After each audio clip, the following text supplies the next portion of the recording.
Assalamualaikum warahmatullahi wabarakatuh. Hari ini saya mau memberi ruang kepada siswa untuk bicara. Biasanya anak-anak jarang untuk dikasih ruang berbicara, biarlah kita kasih mereka untuk bicara. Karena mereka baru saja bagi rapot, baru selesai libur, kita coba bincang-bincang tentang ranking. Kalau yang sama saya sekarang, saya tahu tidak ranking.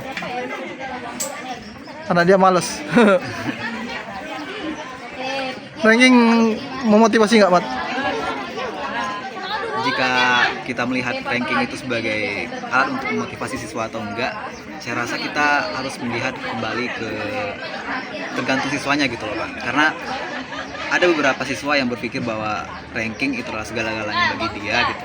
Semacam syarat bagi dia agar dia itu bisa menempuh masa depan yang baik. Nah, bagi orang-orang yang seperti itu mungkin ranking bakal menjadi sebuah motivasi. Tetapi ada juga siswa yang mereka itu nggak pernah memikirkan ranking sama sekali. Karena begini, mereka menentukan masa depan mereka bukan berdasarkan dari ijazah mereka, bukan berdasarkan dari rapor mereka. Tapi justru mereka berpikir bahwa kehidupan mereka bisa lebih baik tanpa itu semua. Seperti misalnya mereka berusaha untuk memajukan kemampuan mereka dalam elektronik misalnya atau dalam perbengkelan, sehingga mereka ngerasa bahwa ijazah itu nggak relevan sama mereka. Nah, orang-orang seperti itu mereka nggak peduli sama sekali dengan ranking. Saya pikirnya begitu, Pak. Orang tua kecewa nggak waktu pulang bagian si rapot? Tentu, setiap kali saya bawa rapor saya dan ketika rapor saya itu nggak sesuai sama ekspektasi orang tua saya, mereka selalu menampilkan ekspresi kecewa. Tetapi yang saya suka, mereka nggak memarahi saya gitu. Karena saya juga mencoba untuk memberikan pemahaman kepada orang tua saya bahwa sebenarnya saya sendiri sebagai seorang siswa gitu, Pak.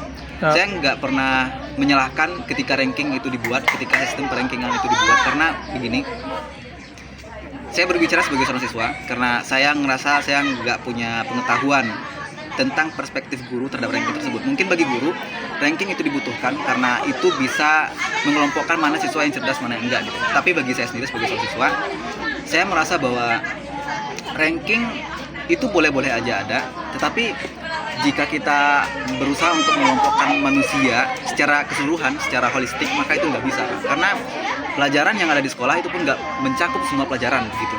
Jadi makanya saya berpikir bahwa apa yang tertulis di rapor saya itu nggak cukup untuk menggambarkan seluruh kemampuan saya, nggak cukup untuk menggambarkan masa depan saya apalagi. Makanya saya merasa bahwa ya ranking bagi saya nggak relevan, dan ketika orang saya merasa bahwa ada kemungkinan bahwa masa depan saya akan buruk jika ranking saya itu nggak bagus, jadi orang tua saya kecewa dan saya bisa memberikan pemahaman seperti itu. Sehingga sekarang orang tua saya nggak lagi kecewa, begitu, Pak.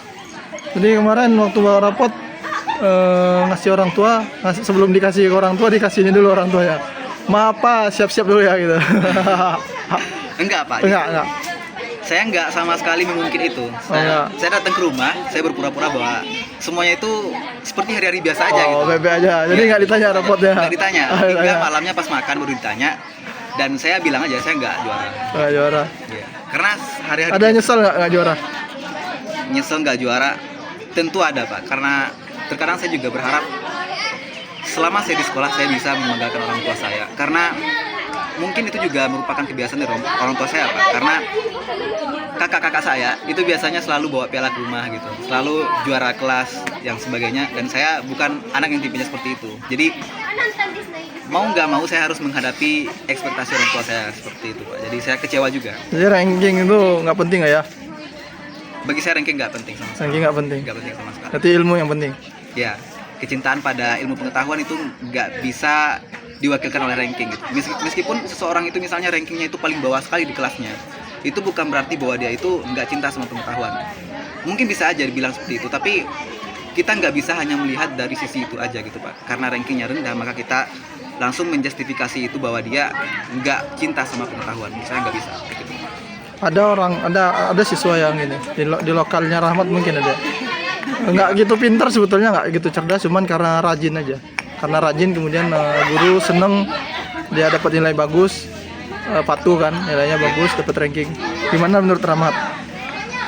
Ya, orang-orang yang seperti itu ada, dan perspektif saya sendiri justru memandang orang-orang seperti itu dengan sinis, Pak. karena saya merasa bahwa orang seperti itu mengkhianati kinerja otaknya. Begini Pak, saya pernah membaca sebuah buku dan di situ dijelaskan bahwa kinerja otak manusia itu menyimpan hal-hal yang bagi mereka penting. Makanya kita nggak pernah bertanya di mana letak pintu ketika kita memasuki ruangan, karena kita hafal, karena kita merasa penting untuk mengetahui letak pintu. Kurang lebih begitu. Nah, orang-orang seperti itu mengkhianati kinerja alami otaknya, sehingga mereka itu berusaha untuk mengingat apa yang bagi mereka nggak penting gitu Pak. Dan ketika mereka melakukan itu, bagi saya itu termasuk secara tidak sengaja tentunya mereka sudah merusak otaknya, gitu Pak. Tapi ada ininya juga, mereka adalah orang-orang yang fokus. Sementara yang kayak Rahmat itu tidak fokus sebetulnya kan. Iya, itu setuju Pak. Tidak fokus kan.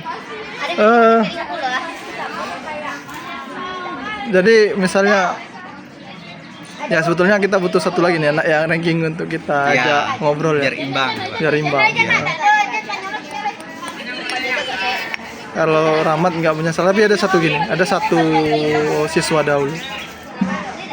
Dia cerdas anaknya, tapi memang tipe yang tidak fokus. Cerdas tapi memang tidak fokus. Dan ada satu tipe anak yang rajin, tidak begitu cerdas tapi rajin, sehingga yang cerdas tadi tidak ranking kelas, yang ranking ini yang rajin tadi ranking kelas, juara kelas. Ada kekecewaan di anak yang tidak ranking tadi, tapi dia membuktikan kekecewaannya itu dengan kemudian dia berusaha untuk kuliah ke luar negeri. Jadi dia membuktikan kepada guru-guru bahwa guru-guru telah salah menilai, dan akhirnya memang dia berhasil ke luar negeri.